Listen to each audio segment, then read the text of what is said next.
احبار اس کا 3 باب اور اس کی پہلی آیت سے 17ویں آیت تک۔ اور اگر اس کا چڑھاوا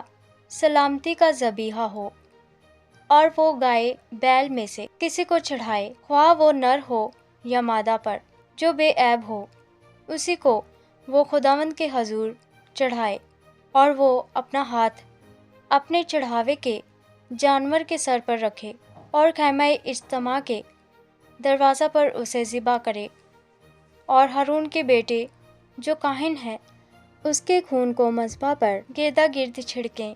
اور وہ سلامتی کے ذبیحہ میں سے خداوند کے لیے آتشین قربانی گزرانے، یعنی جس چربی سے آنتڑیاں ڈکی رہتی ہیں، اور وہ ساری چربی جو آنتڑیوں پر لپٹی رہتی ہے، اور دونوں گردے اور ان کے اوپر کی چربی جو کمر کے پاس رہتی ہے، اور جگر پر کی جلی گردوں سمیت ان سبوں کو وہ جدا کرے، اور ہارون کے بیٹے انہیں مذبح پر سوختنی قربانی کے اوپر جلائیں، جو ان لکڑیوں پر ہوگی جو آگ کے اوپر ہیں۔ یہ خداوند کے لیے راحت انگیز خوشبو کی آتشین قربانی ہے۔ اور اگر اس کا سلامتی کے ذبیحے کا چڑھاوا خداوند کے لیے بھیڑ بکری میں سے ہو، تو خواہ وہ نر ہو یا مادہ پر جو بے عیب ہو، اسی کو وہ چڑھائیں۔ اگر وہ برا چڑھاتا ہو تو اسے خداوند کے حضور چڑھائے، اور اپنا ہاتھ اپنے چڑھاوے کے جانور کے سر پر رکھے اور اسے خیمہ اجتماع کے سامنے ذبح کرے، اور ہارون کے بیٹے اس کے خون کو مذبح پر گردا گرد چھڑکے، اور وہ سلامتی کے ذبیحہ میں سے خداوند کے لیے آتشین قربانی گزرانے، یعنی اس کی پوری چربی بری دم کو وہ ریڑھ کے پاس سے الگ کرے، اور جس چربی سے آنتڑیاں ڈکی رہتی ہیں،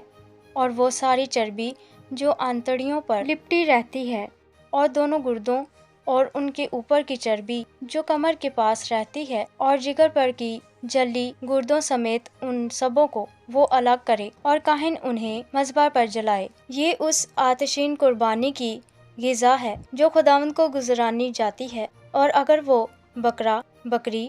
چڑھاتا ہو تو اسے خداوند کے حضور چڑھائے، اور وہ اپنا ہاتھ اس کے سر پر رکھے اور اسے خیمہ اجتماع کے سامنے ذبح کرے،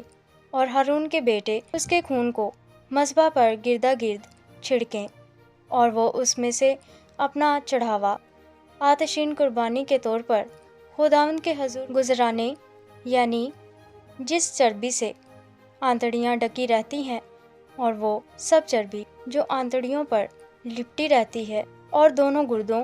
اور ان کے اوپر کی چربی جو کمر کے پاس رہتی ہے، اور جگر پر کی جلی گردوں سمیت ان سبوں کو وہ الگ کرے، اور کاہن ان کو مذبح پر جلائے۔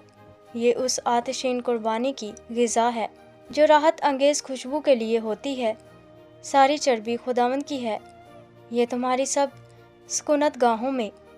نسل در نسل ایک دائمی قانون رہے گا کہ تم چربی یا خون مطلق نہ کھاؤ۔ آمین۔